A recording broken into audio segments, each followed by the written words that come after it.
It has been a second since I've done a tutorial. It's been like a month, so I'm excited to be back in a hotel for another tutorial for you guys. And today we're going to be talking about the Screamer. It's a very big statement piece bass, and I learned this from Kompany and I made it my own. So I'm going to show you guys how I made it.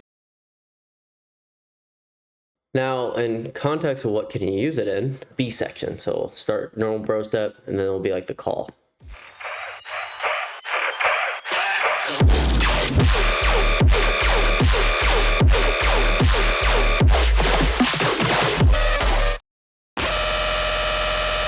We're in Ableton now. These are some screamers I made. We'll go through them, just different variations.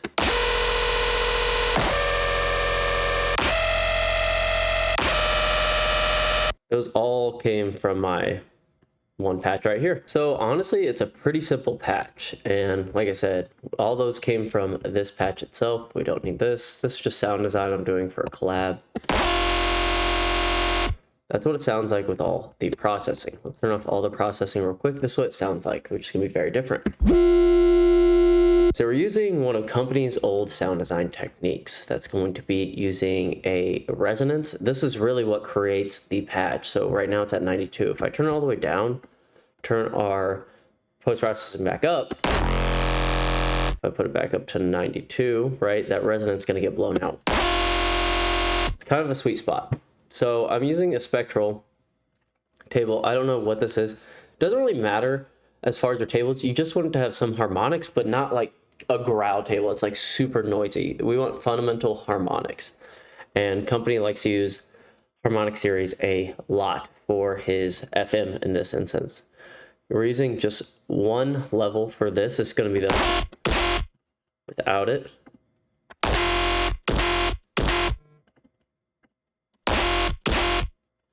Adds a little tonal, and this one's going to be the main sustain. So you have like a little tone grab here with this. Like I said, even without it, it still sounds.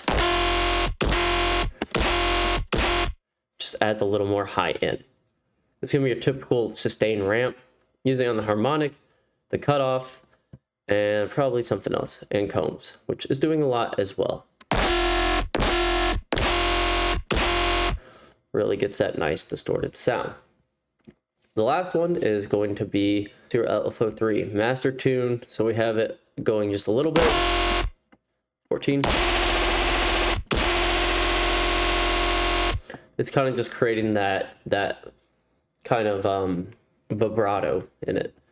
And we're also moving the cutoff. It looks a little bit. So it just shakes that. Oh, we want it on.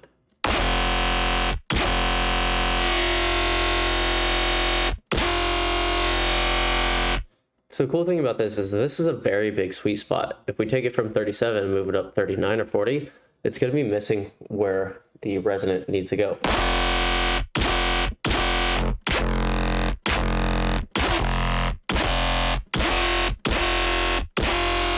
So very important. Sub as well is on because that's just going to be distorted. It's not direct out, so it's throwing through distortion. He used ASIM whenever I saw him. I think something else, but the distortion obviously helps as well. So if we just turn off all of our post-processing, right? We're looking for that very resonant tone right there. We add ASIM. We kind of get blown out. Instead of like tube you would usually use.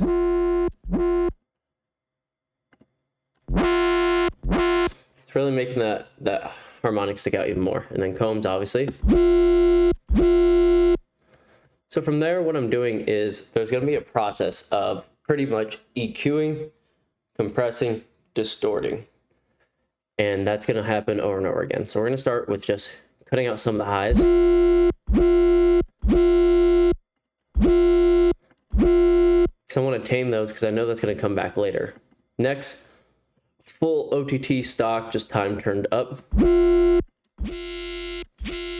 Making it more rounded. Next, we're going to have our Rift. Rift does a lot here, and I know a lot of people don't have Rift, but this is just a preset I found. Rift is amazing, by the way, if you're thinking of getting it. I cannot recommend it enough. I've been having so much fun. I just got it.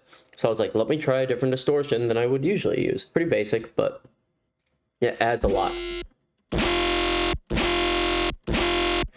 And you can change the macros. I'm using clip resin on this one, and I think it's just the preset itself. But obviously that's adding a lot of distortion. You can use Camel Crusher, you can use whatever your distortion plugin is. But obviously this has like a little bit of fun fundamentals and doing more than just a traditional like wave shaper. Next, combs. So where we're sitting at now is completely mono. And we can check, oh, actually it's just a mono. So I had combs for stereo space. So now we see it. Just making it a little wider. That's kilohertz. This is what I set it at. That's the mix.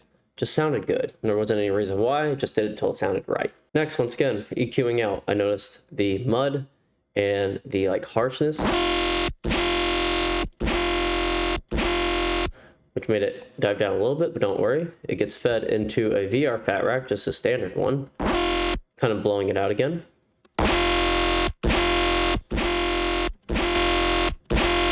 So if I had not put the EQ there, it's a little harsh up here. So that's why I did that.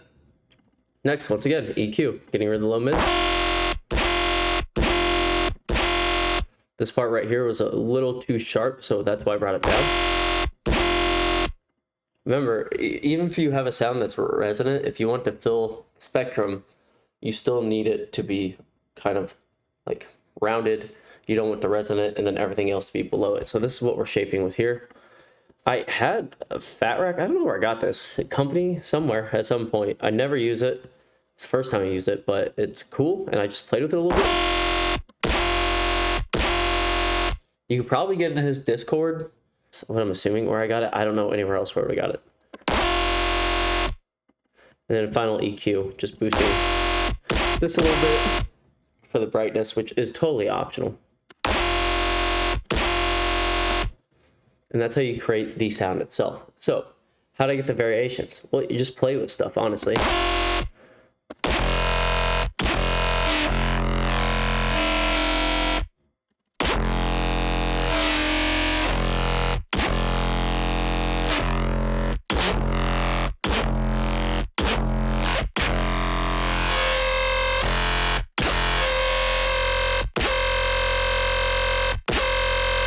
And you can tell there's a very nice sweet spot whenever you're playing this. So this could be another one, right?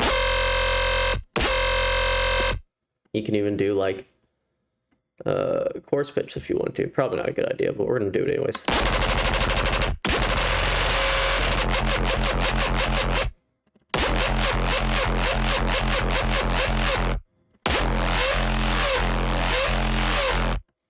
Like, you can just do dumb stuff. That's the whole point of sound design, is to have fun. Remember that. So we'll do it again. We'll put it up even more, and we'll see if we can get another one.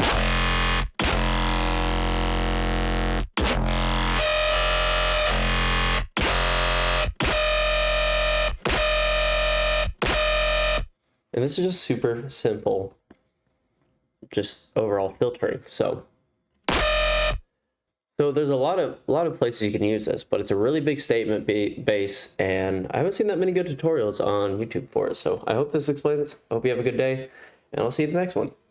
Peace.